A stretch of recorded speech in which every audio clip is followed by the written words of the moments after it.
Comment évoluent les individus, en fait? Comment on évolue, chacun d'entre nous? Et comment évoluent les sociétés, les mentalités, les cultures? Il y a une interaction, en fait, entre les deux.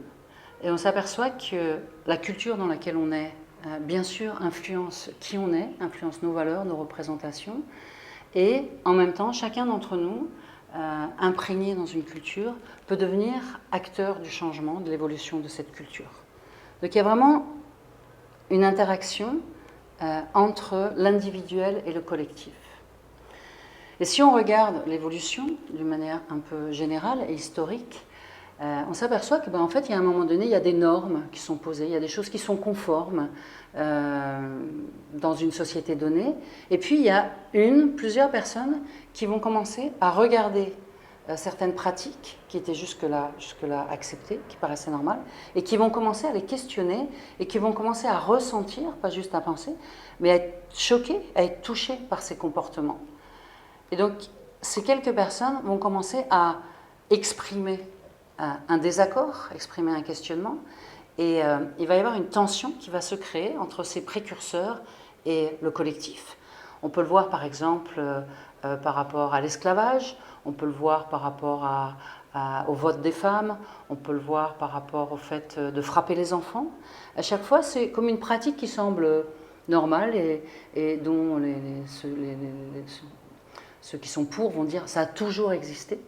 On ne voit pas pourquoi ça changerait. Et puis il y a des personnes dont la conscience et la sensibilité est plus forte, qui vont être touchées par ces comportements et commencer à amener du changement.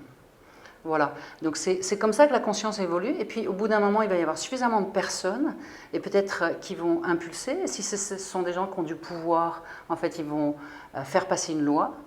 Et ça va influer sur de plus en plus de personnes, et à un moment donné, ça va devenir la nouvelle norme, et ça va s'installer. Donc, c'est comme ça qu'évolue la conscience dans une articulation entre l'individuel et le collectif.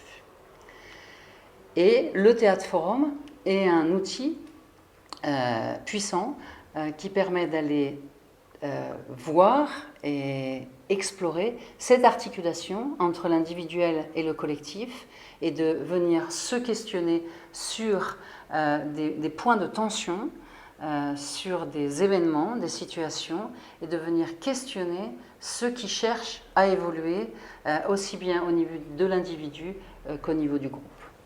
Et à Étincelle, on s'appuie beaucoup dans nos interventions sur la phrase de Gandhi qui dit « Devenons le changement que nous souhaitons pour le monde ». Devenons le changement que nous souhaitons pour le monde.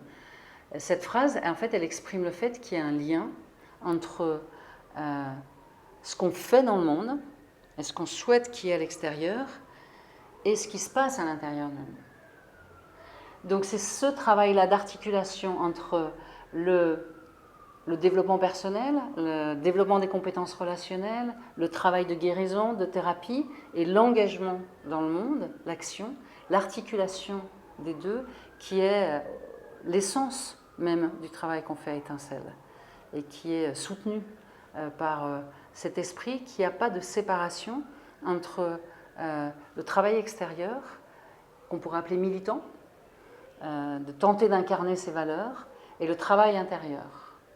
Et qu'en fait, ce qui se passe à l'extérieur, c'est comme en fait un théâtre de ce qui se passe à l'intérieur de nous. Donc si à l'extérieur, il y a de la guerre, c'est sans doute qu'à l'intérieur aussi, il y a de la guerre. Donc je peux aller travailler pour tenter de mettre de la paix à l'extérieur, mais je peux aussi aller travailler pour tenter de mettre de la paix à l'intérieur.